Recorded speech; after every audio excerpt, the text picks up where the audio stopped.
I'm Susie Shaw, mom of two, now adult boys, and author of the book Mother of Boys Survival Guide. This podcast shares practical insights, expert advice, and real conversations to help moms raise confident, capable boys.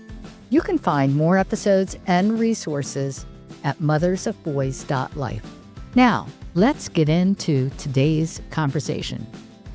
Raising boys who feel seen, trauma, mental health, and building resilience. What happens when a boy grows up feeling like he doesn't matter, not seen, not heard, not safe enough to say what's really going on? Because those feelings don't stay in childhood, they follow him into adulthood.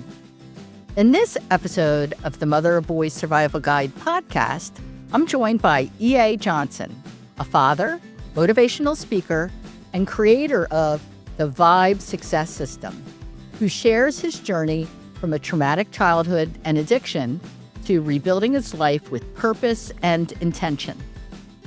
We'll talk about what happens when boys feel unseen, the pressure to tough it out, and how that silence can shape the men they become. And most importantly, what we, as moms, can do differently, so our boys have the support they need to grow and thrive. Welcome, EA. Hey, thank you so much for having me. I'm so excited to talk with you today. You and I talked, previously getting ready for the podcast, and I appreciate that you've lived through a lot of different experiences. Can you take us back to your childhood and what shaped you early on? Yeah, so it's in my childhood, early on, I had some traumas that affected me. I was sexually abused as a child. I was bullied a lot, physically abused as a child, and those things that they'd happened to me as a child. You think you don't realize how they can affect you as you become an adult and how you can move forward. Mm-hmm. But those things really had obviously a definite impact on me and how I proceeded forward and how I entered into adulthood. And then that manifested itself in a lot of other ways as I became an adult. And, the interesting thing to me is that as a child, you don't necessarily perceive those things as uh, threats or, it's just the way you know it. And so, that affects how you go into adulthood. So when you think about your younger self, what did you need the most that you weren't getting? And what do you wish the adults in your life might have done differently? Yeah, so that's a great question. In my younger life, one of the things, I was in a family where I had both parents, but they worked all the time. So they were always usually at work.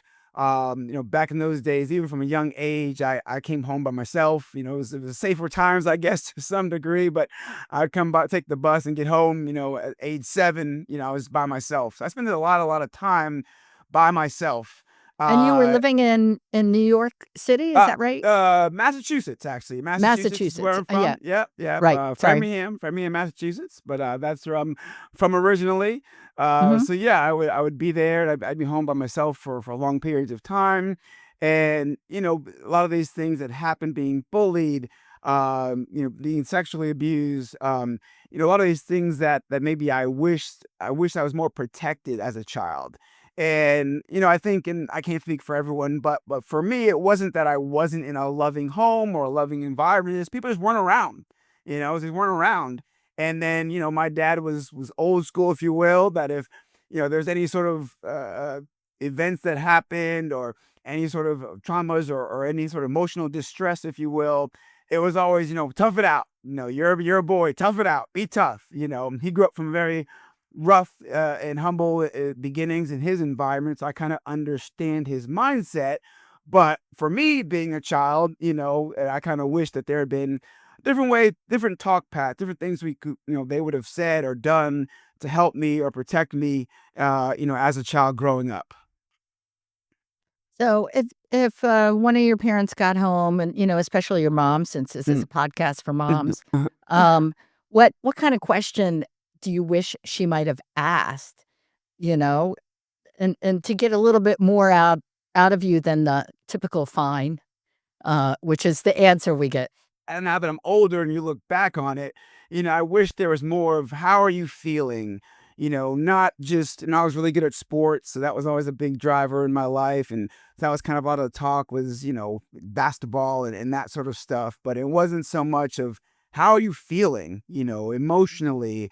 How are you feeling about this certain situation, about what's happened recently? Those sort of questions I wish were asked more. It was always just more of, well, you're good at sports, and so I know you're doing fine, you know. But I wish, and my mom was more of the one that would talk a little more. She a little more in depth than my dad. My dad was more of the my way or the highway type of a person. But my mom would talk a little bit more, but still, it really wasn't the depth. And again, those kind of the tools that they grew up with, right? No one was talking about emotions and things when their childhood, and they both had my mom and him. They both had rough childhoods themselves. So as I'm older now, I can give them a little grace, but I wish as a young boy there had been, my mom had just talked to me more about how I'm feeling, how I'm processing what has happened today. And, just in my, emotional state, I think that would have been better for me to help to process through kind of what I was feeling. And what age did you go through, the majority of or your bigger traumas? Was, bullying and the sexual Yeah, abuse? yeah. I mean, the sexual abuse, I was like 6, I believe. So I was really young. The bullying really went along, man, from probably age 7 to, through high school. And then actually came back again in college. In college, they called it hazing, but those trauma, those triggers that were there for me, were tough. And kind of going back to your beginning topic, you say, how these things affect you as you become older. So, because all these traumas that I had as a child, as you said earlier, I felt like I didn't matter. That was the biggest thing. I Mhm, felt like I didn't matter. No one cared about me. And because I felt like I didn't matter as a child, when I became an adult, I acted like I didn't matter. So when I mhm. became an adult, then I became addicted to pain pills. Had severe anxiety, and that turned into insomnia, which I couldn't sleep. And as I couldn't sleep, not really knowing the root cause of why I wasn't sleeping, but trying to deal with this insomnia, I then started with alcohol, and then that didn't work. Then I went into pain pills, and just started taking more and more pain pills and everything I could get my hands on, again, because I felt like I didn't matter.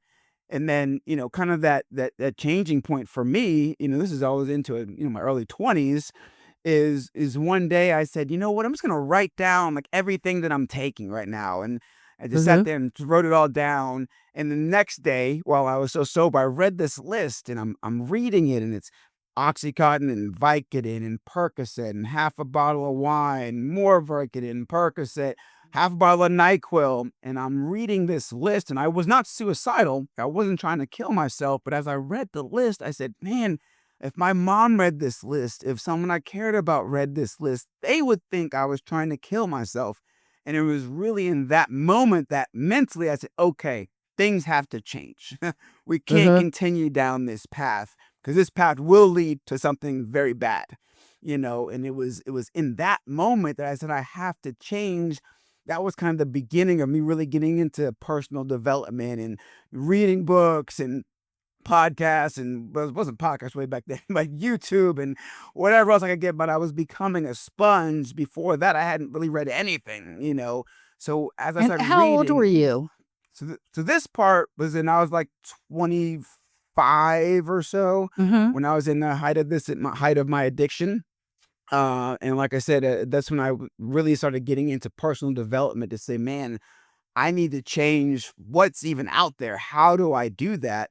And it was as I was going through this personal development, I started realizing that, human beings, we all vibrate at different frequencies.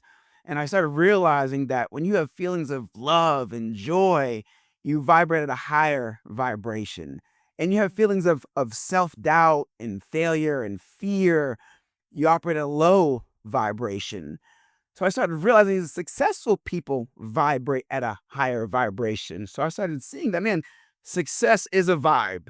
And people say like coffee is a vibe, now yoga is a vibe, and everything's a vibe. But I said success is a vibe. But for me, vibe was an acronym for vision, intention, belief, and execution. And I started to Hmm. realize if you can have all four of those, then you can have a lifetime of success. And it was really that vibe system that helped get me out of that dark place and take me from, at that point too, not only was I addicted to pain pills, I was making minimum wage. My lights got turned off for non-payment. My cable was turned off for non-payment. Phone was like, so I was just in a truly dark, dark place, literally and figuratively. So that was the beginning of my journey, going from that place to then becoming, award-winning pharmaceutical sales rep, becoming a motivational speaker, becoming father, husband. That was kind of the impetus from getting from there to where I am now.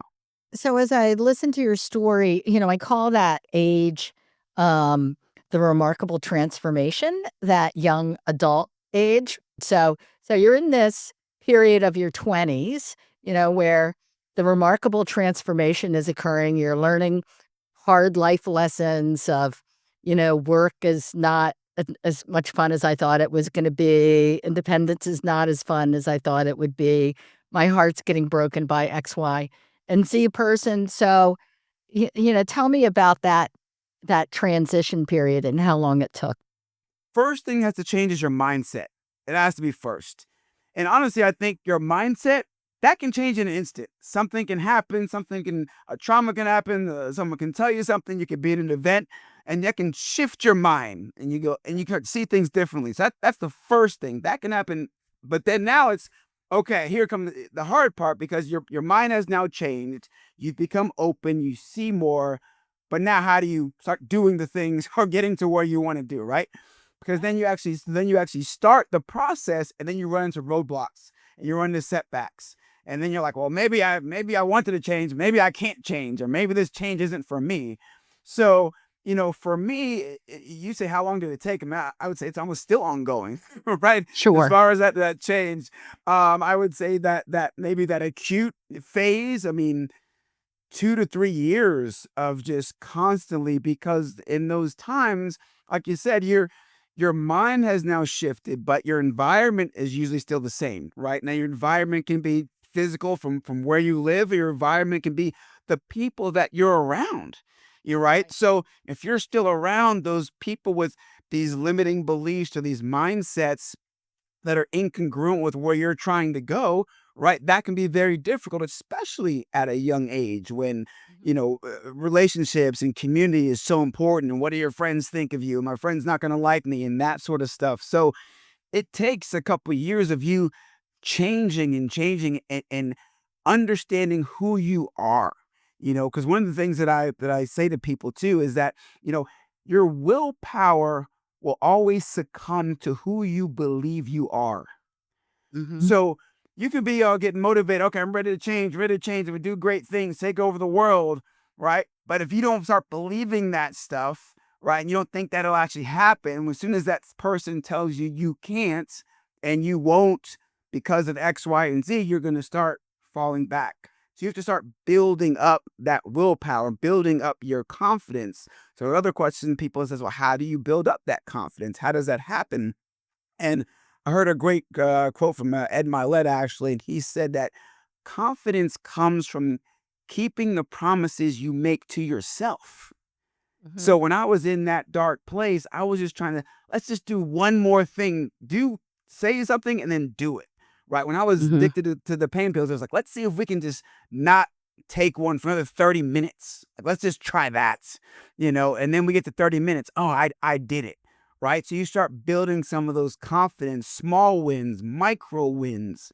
Those micro wins start building up. That builds your confidence to who you are. Now you're someone that achieves things. You're not someone that fails and can't and those sort of things. Now you're a person that achieves and does what they say they're going to do.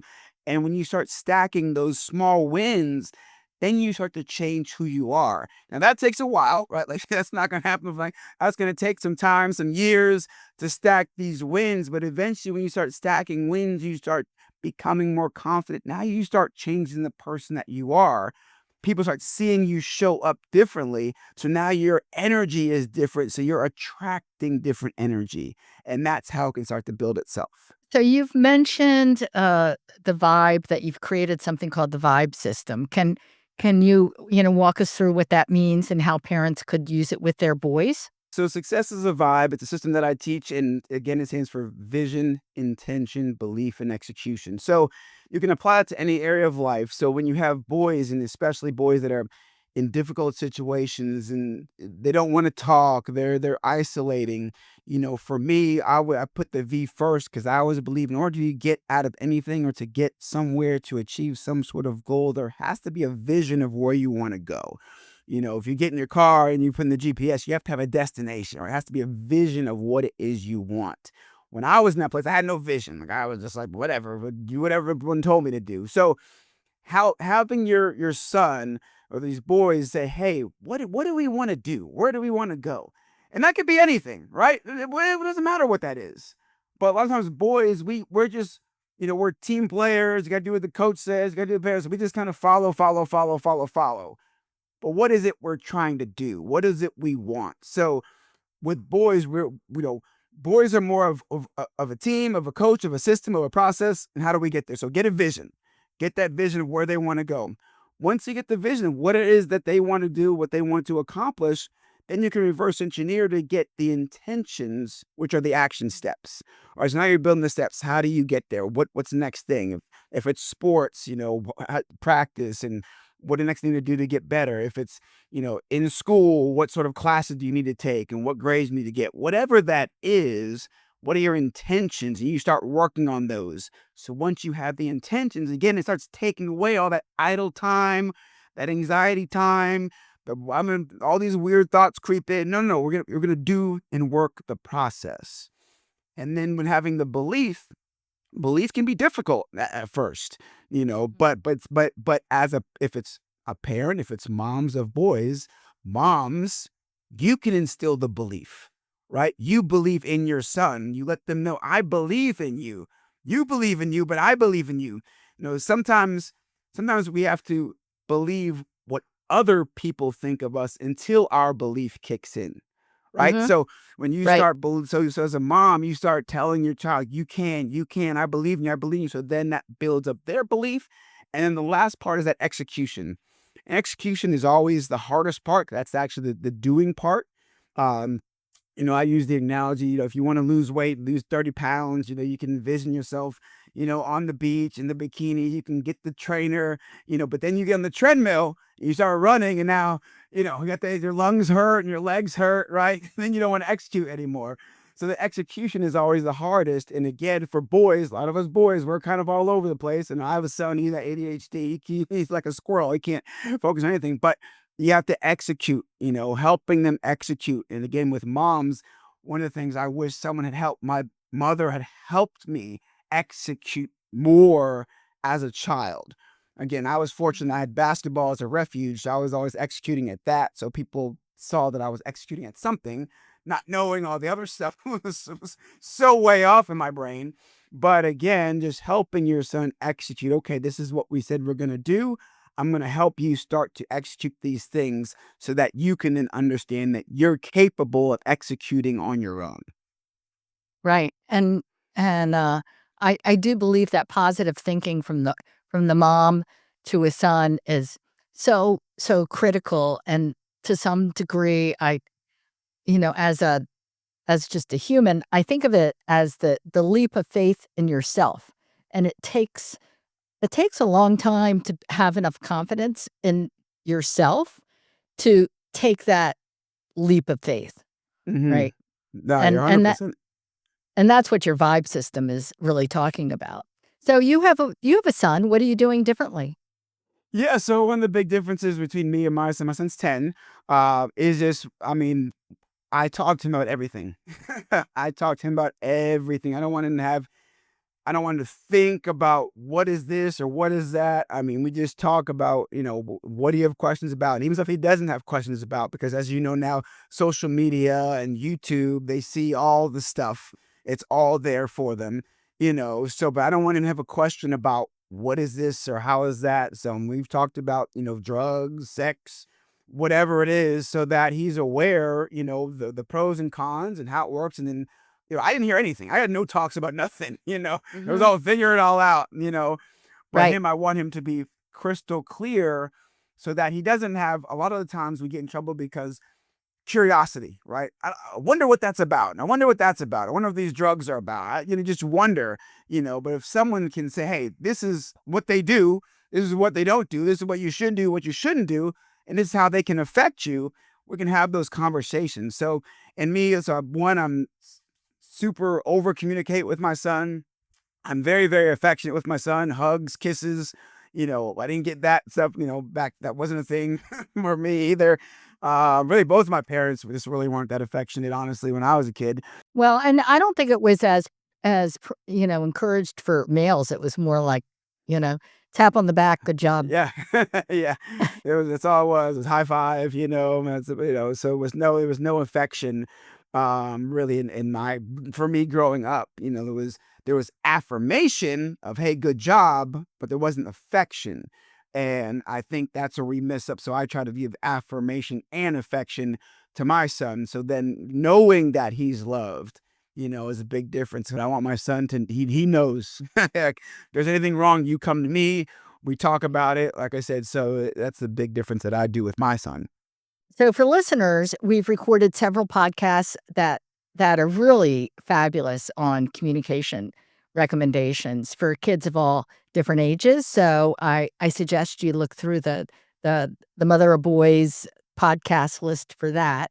But if a mom is listening now and thinking, I want to get this right, what are a few simple things she can do today to make her son feel more seen and supported? Yeah, I mean, I think to make you feel one's gonna sound simple, but hugs and kisses, right? They go a long way, And I think for whatever reason, kind of was said earlier, I think for boys, you think, oh, they don't want them. They might say, "Mom, get away" or whatever else, but they still want it, So those hugs and kisses are very important. Affirmation, when they do something right, great job. And it doesn't. The thing is, I think what a mom can do is it doesn't have to be the big stuff, right? It doesn't have to be, I don't know, you won the championship or you got 100% on the test, right? That's great. But the small stuff, you finished all your work, Mhm. you passed this test, you took out the trash like I asked you to do, you cleaned up your shorts off the floor. It's the little things Right. that we need the affirmation from and the love for. And we do the small stuff, then we'll do the big stuff. But waiting for the big stuff might not come, and in the big stuff, depending what you deem as big versus I deem as big, could be totally different things, and that's what's different, since for my son, sometimes he struggles in school with math sometimes. So he might not be getting 100, if I wait for that, you know what I mean? But hey, if he can get an 80, or 78, something like that when he was struggling. See, we celebrate all those things. So I think celebrate everything positive that your son does. What we say, what rewards gets replicated, right?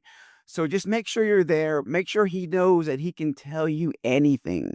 That's what happens if we're always berating and why could you do this and you're dumb and you can't, da da da, right? I think words matter, so making sure those positive. I know he can, my son will still get berated if something goes wrong. I'm not saying it's always positive all the time, but if it's gonna be, something that he did right, he needs to be reprimanded for, then it also needs to be the love on the positive side. So it can't just be one sided. So making sure make sure you're present, give hugs and kisses, making sure we celebrate all of the good stuff.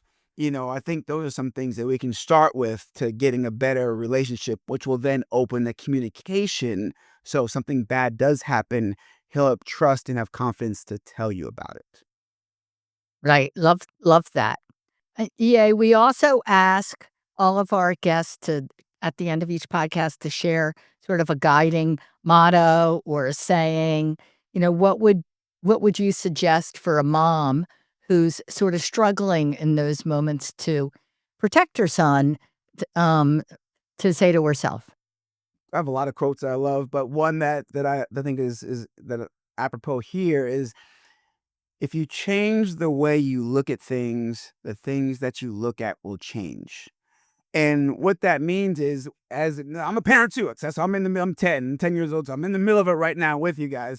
And sometimes we get so focused on, oh my goodness, how could they not do that? And they didn't do what I said. And I told them 6 times, they still didn't do it.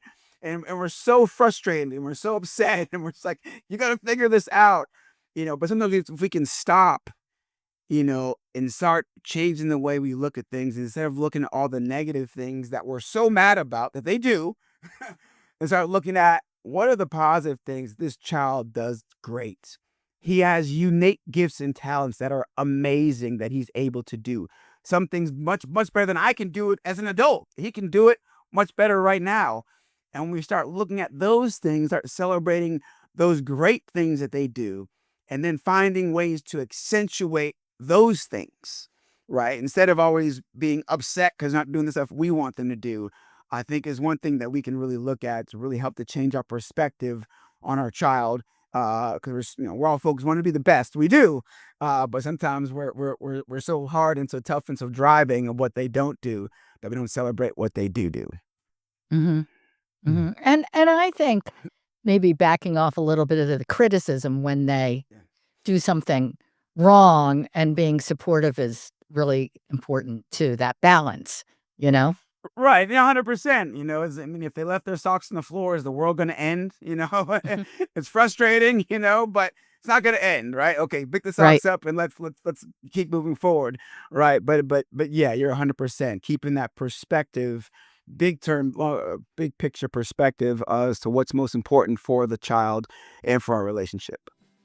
Parenting, it's the project that takes, I don't know, 30 years to figure out if you did it right. So Yeah, it's got a long runway. Um, for sure, for sure. um, so you are a motivational speaker and Mhm. very inspirational. Where can our listeners go to learn more about you and what you do? Yeah, so there's you go to my website. My website is just www.eajohnsonspeaks.com. You go to my Instagram page, which is just at eajohnsonspeaks. And if you want to email me, it's just info@eajohnsonspeaks.com. And I will be including all of that information in the show notes for this podcast on our webpage, which is at mothersofboys.life. And thank you so much for joining us and sharing your energy and recommendations and your success. We appreciate it. No, thank you so much for having me. It is a phenomenal time here. And I recommend people to pick up your book, The Mothers of Boys. It's a great book. So thank you so much for having me. I really appreciate it. If this episode meant something to you, please follow and share the Mothers of Boys Survival Guide podcast on Facebook, Instagram, YouTube, and LinkedIn. Sharing helps other moms discover the show. Be kind to yourself, moms.